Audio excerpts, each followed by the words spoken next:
content? Il y a Marlène Schiappa qui s'est mis à bosser. Oui, Marlène Schiappa! Visiblement, elle a enfin décidé de sortir les doigts qu'elle avait paumés dans son cul. Bon, après, on va pas lui en vouloir d'avoir mis du temps à les retrouver. Et elle a lancé les états généraux de la laïcité. Tenez-vous bien. Ah, bah voilà, enfin quelque chose de productif, hein. Ça a dû faire plaisir à Macron, au moins, de l'avoir bossé. Les Français s'en fichent, et moi aussi. Ok, on n'a pas besoin de colloque, de forum ou de je ne sais quoi. Très bien.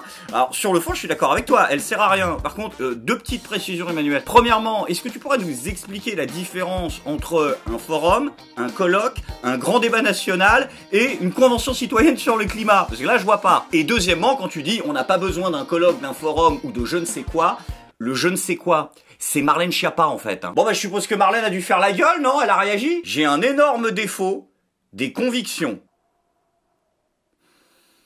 J'ai encore un travail, j'ai encore un travail, j'ai encore un travail. C'est là où je me dis putain, il devait avoir une de ces gueules, les entretiens d'embauche Day One à La République En Marche. Bon bah écoutez, merci à tous d'être venus pour cette réunion de La République En Marche, hein, donc vous savez pourquoi vous êtes là. Nous venons de gagner les élections, on n'y croit pas nous-mêmes, hein, mais bon, il nous faut maintenant un gouvernement et une majorité, donc du coup vous êtes là pour l'entretien d'embauche. On va faire ça très rapidement, hein, je vais vous demander votre pire défaut. Le monsieur là-bas, le maire Bruno, très bien.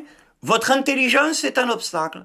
D'accord, eh ben écoutez, je le note, hein, on va faire ça comme ça. Le monsieur au fond, là-bas, le gendre Gilles, oui. Alors, vous êtes trop intelligent, d'accord? Trop subtil, très bien. Trop technique, ah bah oui, bien sûr. La dame au fond, vous avez des convictions. C'est parfait, on vous engage tous, de toute façon, il n'y a que vous.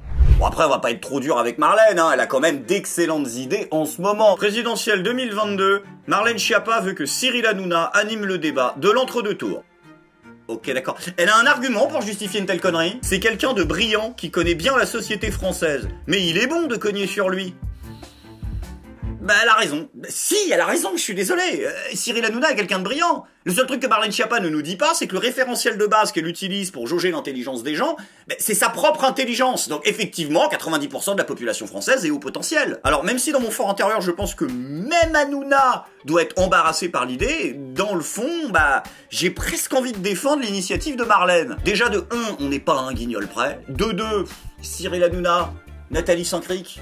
Voilà. Et de 3, bah, je rappelle que, n'en déplaise à certains, pendant la crise des Gilets jaunes, Cyril Hanouna est peut-être l'un des seuls, dans les grands médias français, à avoir organisé des débats, certes déplorables sur le fond, mais qui, sur la forme, étaient à peu près objectifs, ouais. Le problème, il est pas comme ce que beaucoup de gens disent, que Cyril Hanouna soit une tanche. Le problème, c'est que, Marlène, viens voir, est-ce que tu te rends compte que tu souhaites que l'animateur du second tour de la présidentielle soit un mec qui a le téléphone portable privé d'un des deux candidats, qui lui souhaite son anniversaire en direct et qui se fait des bouffes avec le couple présidentiel. Donc voilà, à ce rythme-là, je veux dire, passer carrément la seconde et demander à Brigitte d'animer le débat. Alors bien sûr qu'ils le feront pas, parce que le but c'est pas de ramener les maisons de retraite, c'est de ramener les jeunes. Bah oui, bien évidemment. Hein, mais vous êtes vraiment sûr que vous voulez ramener massivement l'électorat de Cyril Hanouna dans les urnes pour les prochaines élections ?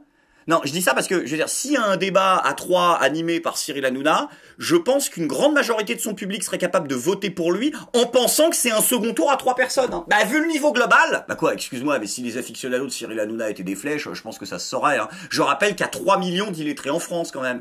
Pourquoi je dis ça? Bah, je sais pas. Regarde le nombre de followers de TPMP. Coïncidence? Je ne crois pas. Là où par contre je suis curieux, c'est quand j'imagine comment est-ce que les qualifiés pour le second tour vont préparer le débat. Bon alors attendez, non mais c'est dans 2 heures là. Donc la courbe du chômage, on l'a.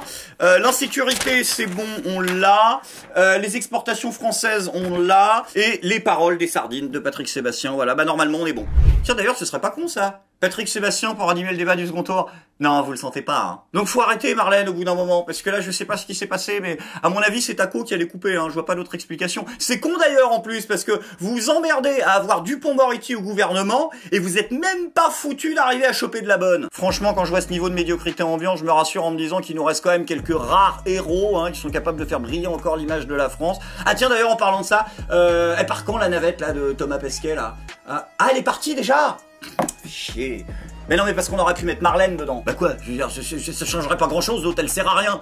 Oui, d'accord, ok, elle vient de débloquer 2,5 millions pour promouvoir les valeurs de la République. Youpla boum. Sauf que, excusez-moi, 2,5 millions, ça peut paraître beaucoup, d'accord, mais pour eux c'est que dalle, hein. L'Élysée vient de dépenser 2,8 millions d'euros pour surveiller sa réputation sur les réseaux sociaux. Donc voilà, valeur de la République, cyber-réputation de l'Élysée. C'est ça l'échelle de priorité, hein. D'ailleurs, ça sert à rien de dépenser du temps et de l'argent pour ça, hein. Non mais si vous voulez un rapide résumé de ce que pensent les gens sur les réseaux sociaux de la République en marche, fils de pute. Voilà. Non, mais je vous fais gagner du temps. Sans déconner, ça vous dirait pas d'utiliser le peu de temps de cerveau disponible qui vous reste au gouvernement pour avoir des idées un peu originales? On dit que Jean Castex a émis le nom, a avancé le nom de Sheila. Oui, remettez-moi s'il vous plaît en régie la une de la dépêche. Regardez-moi ça. Hein. Jean Castex il veut faire vacciner Sheila pour redorer l'image de la France.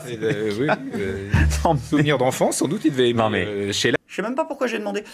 Ils vont recruter Sheila, donc pour que les Français se vaccinent, ils vont vacciner Sheila. C'est Sheila bonne solution.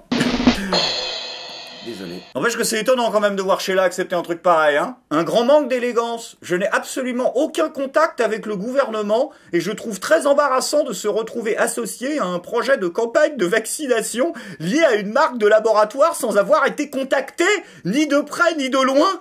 Je ne souhaite pas entretenir la confusion dans l'esprit de chacun où aujourd'hui les raccourcis vont plus vite que la vérité. La rumeur doit stopper. Sheila, vous lui avez pas demandé? Vous lui avez pas demandé? Vous êtes sérieux? En même temps, il nous demande pas notre avis à nous, donc pourquoi il lui demanderait à elle? C'est mort votre projet, je pense, hein. Vous ne trouverez absolument personne d'assez con pour aller faire votre propagande. Comme vous le savez, Jean Castex a demandé à des stars comme moi de faire la promotion du vaccin. Je l'ai fait il y a 24 heures. Et là, j'ai halluciné. Aucune douleur, aucun problème. J'ai déjà hâte de pouvoir enlever mon masque. Ah, bah excusez-moi, j'ai parlé trop vite. C'est marrant, hein? On en revient à TPMP. Bon après, Sheila ou pas, de toute façon, la fin de la crise approche, comme nous l'a expliqué Jean Castex, hein, en conférence de presse. À partir du 3 mai également, nous pourrons lever les contraintes de déplacement en journée et envisager, sous réserve de l'évolution de la situation sanitaire, un nouveau train de réouverture autour de la mi-mai qui pourrait commencer par les commerces, certaines activités culturelles et sportives et les terrasses. Et ça, franchement, ça nous rassure, surtout que cette fois-ci, c'est pas des paroles en l'air, hein, puisqu'il y a quand même une documentation technique, hein, qui prouve... Attendez, elle est où sur la courbe, la France, par exemple, là? Non, parce que là, vous faites un tableau pour comparer les contaminations dans les différents pays européens, vous avez quand même réussi l'exploit de pas mettre la France. Oh, les escrocs, quoi. Puis Marc Repère, en plus. Oh, je suis désolé, quitte à vous foutre de la gueule des gens, vous auriez pu au minimum engager un graphiste. Même BFM TV, ils font l'effort de truquer un minimum les courbes. Bah quoi, vous allez pas me dire que c'est la déontologie qui vous étouffe? Vous avez fait encore pire au mois de janvier. Non, la réalité est malheureusement beaucoup plus tragique que ça, c'est que ne vous en déplaise, nous sommes confrontés en ce moment à un regain de l'épidémie. Sauf que, malheureusement, Emmanuel Macron ne pourra pas prononcer de 4e confinement parce que ce serait une honte absolument internationale. Donc le gouvernement va nous faire croire que l'épidémie commence à se régler alors qu'en réalité, leurs 1 an de politique sanitaire n'ont servi absolument à rien. Vous avez détruit l'économie française, vous avez empoisonné des gens, vous êtes responsable directement de la mort de milliers de gens pour des raisons de cancer dans les EHPAD, mais tout ça, en fait, c'était pour nous relâcher dans la nature au moment où c'est toujours la merde. Bravo les champions. Sans transition les amis, c'est maintenant le moment de la bonne nouvelle du jour. Si notre président est de plus en plus critiqué sur le territoire national, soyez rassurés, à l'international, il est on ne peut plus respecté. Emmanuel Macron était l'invité exceptionnel de la grande conférence sur le climat organisée par Joe Biden. It's now a pleasure to call upon the President of the French Republic, His Excellency Emmanuel Macron. Monsieur le Président. Nous avançons. Un seul objectif dans les prochaines semaines et les prochains mois. I now turn the floor to the President of the Russian Federation, His Excellency Vladimir Putin. Avec le Green Deal pour lui donner corps. À nous donc maintenant de... Non, ils ont coupé Pause Caca? Ils ont coupé Pause Caca pour que Vladimir ait pu jacter? Oh, la honte. Et du coup, ils ont dit quoi à l'Élysée alors? Un problème technique? Ben non, mais c'est complètement con. Je veux dire, ils nous font le coup des hackers russes toute l'année pour tout et n'importe quoi, et la seule fois où les gens auraient peut-être pu le gober, ils y ont même pas pensé. Je suis pas content!